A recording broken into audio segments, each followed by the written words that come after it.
Assalamualaikum warahmatullahi wabarakatuh. Salam sejahtera bagi kita semua. Sebelumnya, perkenalkan nama saya adalah Apoteker Vela Laili Marwati, Magister Farmasi. Saya merupakan dosen program studi farmasi di Fakultas Kedokteran dan Ilmu Kesehatan Universitas Muhammadiyah Yogyakarta. Pada kesempatan kali ini, saya ingin menyampaikan pernyataan diri dosen unjuk kerja Tridharma Perguruan Tinggi atau PDD UKT-PT. Ini merupakan RPS atau rencana pembelajaran semester untuk mata kuliah saya. Jadi di sini saya mengampu mata kuliah fisika farmasi dasar. Kemudian untuk capaian pembelajaran program studi, ini kita dalam mata kuliah ini kita akan ada 4 capaian pembelajaran program studi. Ada CPL 1, 3, 8, dan 9. Sementara untuk CPMK materi kuliah ini materi kuliahnya ada di sub CPMK 2.6, yaitu mahasiswa mampu memahami konsep salep, krim, pasta, dan inkompatibilitas semi padat pada sediaan farmasi.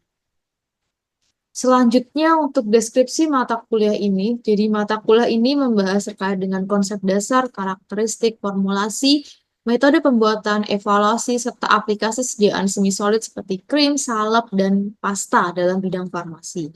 Mahasiswa juga diharapkan mampu memahami formulasi sediaan, stabilitas, serta inkompatibilitas terkait dengan pengembangan sediaan tersebut. Nah, untuk materi pembelajaran meliputi konsep salep, krim pasta, dan inkompatibilitasnya semi padat dalam sediaan farmasi. Dan berikut merupakan pustaka yang akan kami gunakan dalam mata kuliah ini yang nanti akan menunjang untuk keberhasilan pembelajaran mata kuliah ini. Kemudian untuk metode pembelajaran kami menggunakan dua konsep daring dan juga luring. Untuk daring nanti akan dilakukan secara sinkron melalui Zoom, kemudian secara asinkron akan melalui My Class, laman LMS melalui My Class yang nanti berisi tugas, kuis, dan forum di dalam My Class tersebut. Kemudian untuk pembelajaran secara luring dilakukan juga secara sinkron dan asinkron. Secara sinkron dilakukan tatap muka di kelas, kemudian untuk secara asinkron dilakukan juga di laman LMS berupa My Class yang isinya nanti juga sama seperti tugas, kuis, dan forum. Dan ini berikut adalah laman untuk My Class. Jadi di sini akan ada berikut adalah contoh My Class untuk topik fisika farmasi dasar dengan penanggung jawab blognya adalah saya sendiri. Kemudian di dalam LMS tersebut atau My Class tersebut akan ada presensi kuliah, kemudian juga akan ada topik mata kuliah terkait dan juga akan ada tugas, kuis, dan juga forum diskusi. Baik, selanjutnya adalah komponen nilai. Komponen nilai untuk di mata kuliah ini nanti akan menjadi satu dalam komponen nilai akhir blok yang meliputi tutorial 30%, praktikum 20%, ujian MCQ 40%, tugas 10%, dan nilai akhir blok adalah 100% dari komponen-komponen berikut. Dan selanjutnya berikut adalah video pembelajaran yang saya lakukan pada topik mata kuliah ini.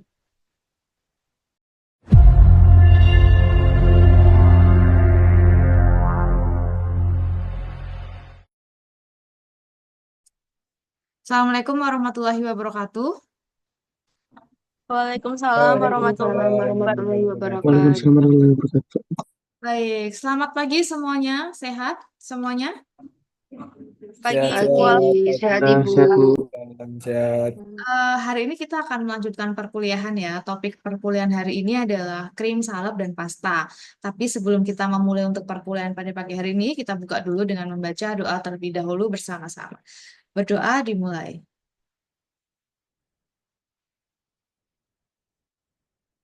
Ya, berdoa selesai. Baik, selanjutnya, nah ini ya topik perkuliahan pada pagi hari ini seperti sudah saya jelaskan tadi itu adalah terkait dengan topik krim, salep, dan juga pasta.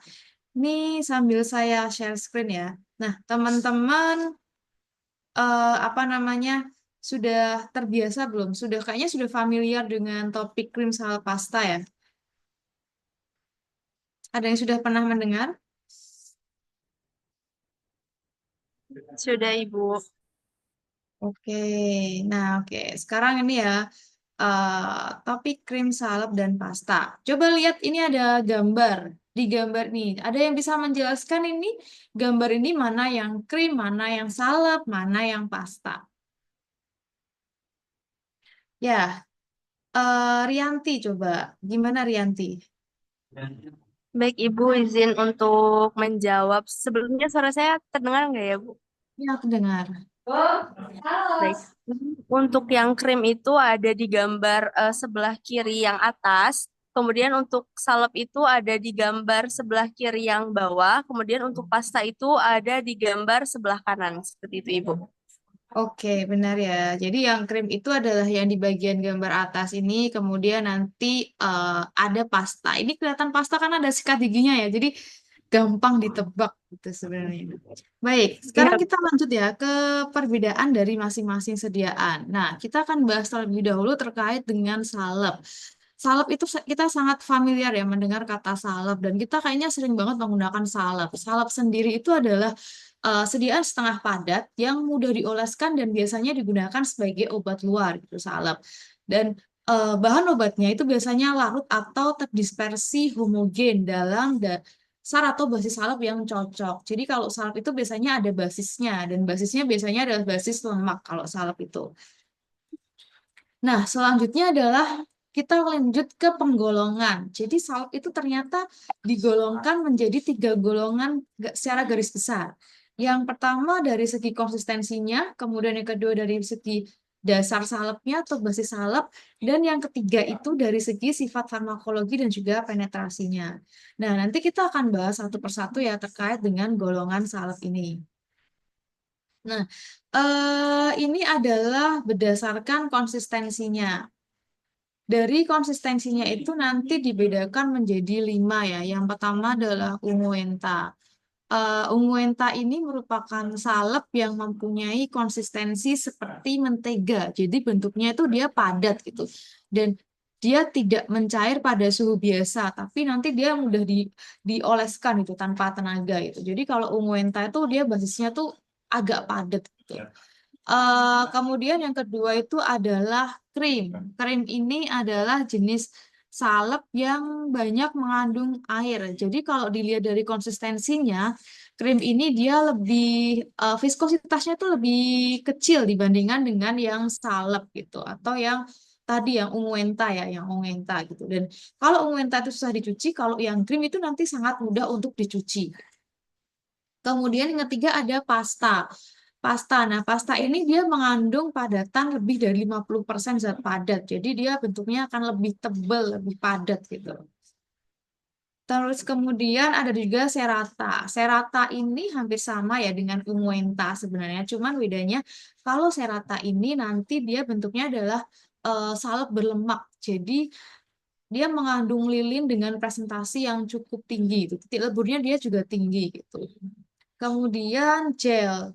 Yang terakhir adalah gel. Kalau gel itu adalah salep yang sangat tipis. Jadi dia bentuknya tipis, kemudian jernih. Biasanya digunakan, dia biasanya lebih disukai oleh konsumen kalau untuk gel ini. Karena dia bentuknya tipis, transparan. Gitu. Baik, selanjutnya, nah ini adalah syarat ya, syarat untuk basis salep yang ideal. Yang pertama adalah sebuah basis itu tidak boleh mengiritasi, tidak boleh mengiritasi kulit, kemudian juga mudah dibersihkan. Jadi ketika mudah dibersihkan itu nanti akan nyaman gitu untuk digunakan. Terus juga tidak meninggalkan bekas. Karena mudah dibersihkan juga tadi ya. Terus stabil, tidak tergantung pH, dan dapat dicampur dengan banyak obat. Jadi kompatibel dengan banyak obat dan daya sebarnya juga baik. Baik, selanjutnya ini adalah krim ya.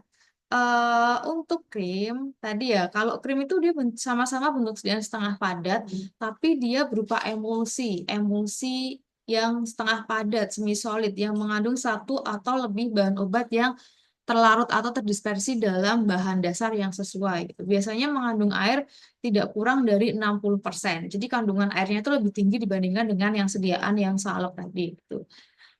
konsistensinya. Dari konsistensinya dia relatif lebih cair diformulasikan dengan emulsi air dalam minyak ataupun minyak dalam air gitu. Kemudian krim juga digunakan untuk keperluan kosmetik seperti pembersihan, mempercantik diri, memperbaiki penampilan, melindungi atau untuk fungsi terapeutik juga. Kemudian kita lihat dari karakteristik ya. Karakteristik krim. Yang pertama adalah dia stabil. Jadi ketika digunakan dia itu bebas, krim itu stabil. Jadi bebas dari inkompatibilitas atau ketidakcampuran. Jadi dia mau dicampur dengan bahan-bahan tambahan lain tuh tetap kompatibel gitu loh. Tidak ada interaksi dengan bahan adiktif ataupun dengan kemasannya dan stabil juga pada suhu kamar ketika disimpan. Kemudian yang kedua adalah lunak. Lunak itu berarti semua zat harus dalam keadaan yang halus dan seluruh produk yang dihasilkan menjadi lunak beserta homogen. Jadi dia mudah nanti daya sebarnya itu nanti dia akan mudah disebar. Terus mudah dipakai juga, mudah dipakai dan mudah untuk dibersihkan. Kemudian juga terdistribusi merata ya, terdistribusi merata. Nah, selanjutnya kita lihat tipe krim. Tipe krim ini ada dua jenis secara garis besar. Ada tipe MA. MA itu adalah minyak dalam air atau oil in water. Kemudian kalau tipe AM itu adalah air dalam minyak atau water in oil. Bedanya kalau misalnya tipe MA, minyak dalam air, itu berarti nanti fase internalnya itu adalah minyak, sementara fase eksternalnya adalah air. Jadi minyak yang nanti terdispersi dalam fase air.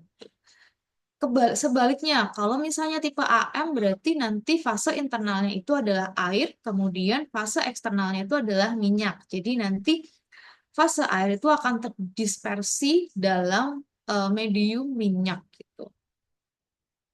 Nah, seperti itu ya. Kemudian kita lihat contohnya nih, yang kita lihat contoh dari krim. Itu ada make up cream, ada finishing cream. Nah, kita lihat bedanya apa sih sebenarnya antara make up cream dan juga finishing cream. Kalau make up cream itu biasanya krim yang sering kita pakai ya, make up cream ya, itu biasanya jenis emulsinya adalah tipe OW, jadi oil in water. Jadi oil sebagai fase internal, waternya sebagai fase eksternalnya. Fungsinya adalah, jadi dia meninggalkan lapisan yang terhidrasi yang halus gitu.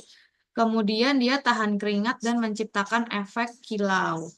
Terus selanjutnya ada finishing cream. Finishing cream ini adalah krim yang mudah menyebar di kulit, jadi membentuk lapisan tipis yang nanti mudah terserap. Terus kalau finishing cream itu dapat mencegah kondisi kulit kering dan kasar kalau finishing cream gitu. Jadi tipenya adalah kebalikan dari make up cream. Nah, selanjutnya ada juga tipe AM. Tipe AM itu ada contohnya adalah cold cream. Cold cream ini berarti dia sediaan kosmetik yang dia akan memberikan sensasi rasa dingin pada kulit karena ada kandungan airnya ya. Air yang terdispersi dalam minyak. Jadi akan memberikan rasa dingin pada kulit. Biasanya dia bisa sebagai pembersih juga dan dia mempunyai kandungan mineral oil yang dalam jumlah besar. Itu adalah tipe AM. Ya, baik. Dari sini ada yang mau ditanyakan terlebih dahulu nggak terkait dengan materi ini? Ada yang mau tanya? Oke, Rosemala Dewi, silahkan. Baik, Ibu. Sebelumnya terima kasih atas penjelasannya. Saya izin bertanya, dari banyaknya sediaan topikal yang sudah Ibu jelaskan tadi, kira-kira sediaan mana yang cocok untuk kulit-kulit yang berminyak? Mungkin itu. Terima kasih. Ya, baik. Pertanyaannya cukup bagus ya untuk ini. Jadi, tadi ada pertanyaan dari salah satu teman nih, Rosemala Dewi ya. Jadi, sebenarnya kalau misalnya untuk kulit berminyak itu kira-kira cocoknya pakai yang tipe mana gitu ya. Nah, tadi kan sebenarnya kalau krim itu ada dua tipe. Ada tipe MA sama tipe AM. Kalau misalnya kita kulitnya tipenya adalah berminyak, berarti hindari kandungan minyak yang cukup tinggi. Berarti lebih baik sebenarnya adalah menggunakan krim tipe adalah minyak dalam air. Jadi fase eksternalnya itu adalah air gitu. Kalau misalnya kita menggunakan krim yang tipe AM, air dalam minyak, nanti dia fase eksternalnya tuh minyak ya. Berarti minyaknya itu cukup tinggi kandungan minyaknya. Biasanya akan menyebabkan apa ya? Menutup pori-pori. Kalau misalnya dia udah berminyak, kemudian dikasih minyak, dikasih kosmetik atau skincare yang memang bahan minyaknya cukup tinggi, nanti dia bisa menimbulkan masalah kulit baru gitu. Jadi ketika menggunakan sesuaikan dengan kondisi kulitnya. Kalau kulit kering berarti pakai yang memang dia tipenya adalah tipe AM, air dalam minyak. Seperti itu ya. Baik, ada lagi yang ingin ditanyakan terkait topik kuliah ini? Ada yang mau ditanyakan terkait kuliah ini? Kalau misalnya tidak ada, nanti kita coba, saya balik tanya ya. Tadi dari apa namanya penjelasan tadi, ada yang bisa menjelaskan nggak kira-kira perbedaan dari salep dan juga krim itu apa? Perbedaan salep dan krim. Tuh. Ibu, saya izin menjawab boleh? Oke, boleh. Krista ya. Oke. Baik, Ibu izin menjawab terkait krim itu yang saya ketahui itu konsistensinya itu lebih cair dibandingkan salep dan juga memiliki kandungan air. Lebih banyak kandungan airnya. Sedangkan untuk salep itu dia konsistensinya itu lebih padat dibandingkan dengan krim. Seperti itu, Ibu. Ya, benar ya. Jadi kalau misalnya krim itu dia secara konsistensi beda ya. Dia lebih cair gitu dibandingkan sama yang salep. Kalau salep tuh lebih padat. Ya, baik ya. Itu ya untuk mata kuliah hari ini. Kemudian sebelum kita mengakhiri kuliah ini, nanti akan ada tugas dari untuk teman-teman. Jadi nanti silahkan tugasnya ada dua, ada formulasi salep dan krim. Kemudian silahkan jelaskan bagaimana uji kualitas di salep dan krim. Silahkan nanti dikerjakan secara individu, kemudian nanti bisa diupload di My Class gitu untuk tugasnya. Ya, baik. Mungkin itu aja untuk perkuliahan hari ini. Semoga nanti bisa ilmunya bisa bermanfaat ya, bisa dimanfaatkan lagi. Itu baik. Kita cukupkan untuk kuliah pada pagi hari ini dengan membaca hamdalah dan doa penutup majelis. Alhamdulillahirabbil alamin. Terima kasih Bu Kaila. Sama-sama. Assalamualaikum warahmatullahi wabarakatuh.